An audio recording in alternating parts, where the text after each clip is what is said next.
Le Ghana débute l'année 2026 par une réforme fiscale d'envergure. Depuis le 1er janvier, le taux effectif de la taxe sur la valeur ajoutée est officiellement ramené de 21,9% à 20%, conformément à la loi sur la TVA de 2025.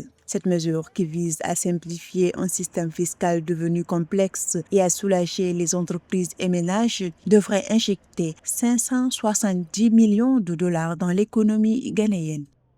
Les mesures principales sont les suivantes. Nous soutenons la reprise sanitaire post-Covid-19 et abolissons le découplage entre les fonds de la TVA et la couverture de l'assurance maladie nationale. Certaines exemptions seront supprimées et la prospection des minéraux sera renforcée.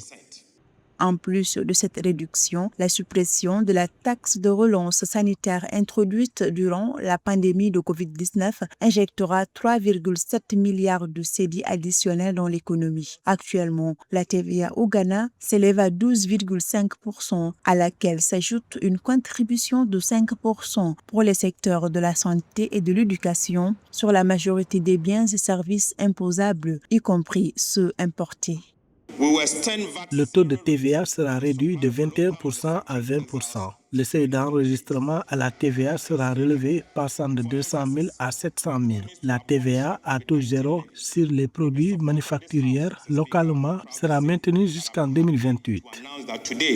Parmi les décisions majeures figure le relèvement spectaculaire du seuil d'assujettissement à la TVA, désormais fixé à 750 000 cédis contre 200 000 auparavant, soit un peu plus de 70 000 dollars de chiffre d'affaires annuel. Une décision aux effets immédiats qui permet à des milliers de petits commerçants et d'entrepreneurs de sortir du champ de la TVA et de s'affranchir d'obligations comptables et déclaratives jugées contraignantes.